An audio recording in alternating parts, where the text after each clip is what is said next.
রাজধানীর international convention city centre বসুন্ধরায় শুরু হয়েছে তৈরি পোশাক শিল্পের অ্যাক্সেসরিজ ও প্যাকেজিং পণ্যের আন্তর্জাতিক প্রদর্শনী garments accessories and packaging expo Gaxpo 2026। বুধবার উদ্বোধন হওয়া 4 দিনব্যাপী এই প্রদর্শনী চলবে আগামী 17 জানুয়ারি পর্যন্ত। অনুষ্ঠানে প্রধান অতিথি হিসেবে উপস্থিত ছিলেন সাবেক বাণিজ্য মন্ত্রী ও বিএনপির স্থায়ী কমিটির সদস্য আমির খসরু মাহমুদ চৌধুরী। বিশেষ অতিথি হিসেবে উপস্থিত ছিলেন অভ্যন্তরীণ সম্পদ বিভাগের সচিব ও এনপিআর চেয়ারম্যান আব্দুর রহমান খান। এছাড়া বিজিএমই এর ভারপ্রাপ্ত সভাপতি সেলিম রহমান, বিকেএমই এর সভাপতি মোহাম্মদ হাতেম এবং বাংলাদেশ অ্যাসোসিয়েশন অব ব্যাংক বিএবির চেয়ারম্যান আব্দুল হাই সরকার সহ বিভিন্ন শিল্প খাতের নেতৃবৃন্দ অনুষ্ঠানে অংশ নেন।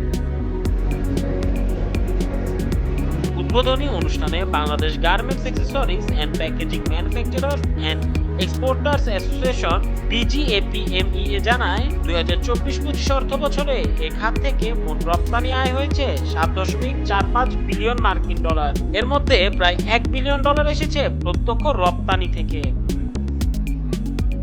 প্রধান অতিথির বক্তব্যে সাবেক বাণিজ্য মন্ত্রী ও বিএনপির কেন্দ্রীয় কমিটির সদস্য আমির খসরু মাহমুদ চৌধুরী জানান, রাজনীতির পাশাপাশি দেশের অর্থনীতিকেও গণতান্ত্রিক ধারায় নেওয়ার প্রয়োজনীয়তা রয়েছে। এখানে ব্যবসা করা খুব কঠিন, কিন্তু আর ব্যবসায়ীদের উপর বিশ্বাস আস্থাও অনেকটা নষ্ট হয়ে গেছে বিভিন্ন কারণে।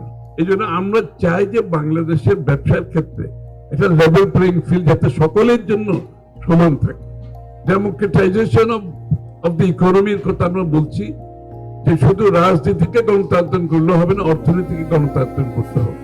অর্থাৎ সকলের অংশগ্রহণের জন্য সুযোগ সৃষ্টি করতে হবে, লেভেল প্লেইং ফিল্ড থাকতে হবে। বিজিএপিএমই এর তথ্য অনুযায়ী সংগঠনটির সদস্য সংখ্যা বর্তমানে প্রায় 2000-এর বেশি এবং এই খাতে প্রায় 7 লক্ষ মানুষের কর্মসংস্থান সৃষ্টি হয়েছে। দেশের রপ্তানি আয়ে তৈরি পোশাকের পাশাপাশি অ্যাক্সেসরিজ ও প্যাকেজিং শিল্প গুরুত্বপূর্ণ অবদান রাখছে। গ্যাক্সপোর আয়োজকরা জানান, রপ্তানিযোগ্য পণ্যের আন্তর্জাতিক পরিচিতি ও বাজার সম্প্রসারণে সরকারের বর্ষপূর্ণ ঘোষণার উদ্যোগ কার্যকর ভূমিকা রাখছে। 2026 সালের বর্ষপূর্ণ হিসেবে পেপার প্যাকেজিংকে ঘোষণা দেওয়ার মধ্য দিয়ে এই শিল্পের টেকসই উন্নয়ন, বিনিয়োগ ও রপ্তানি আয়ের নতুন সম্ভাবনা সৃষ্টি করেছে সরকার। মোহাম্মদ আলী তুষার, ডেস্ক রিপোর্ট, সদ্য সংবাদ।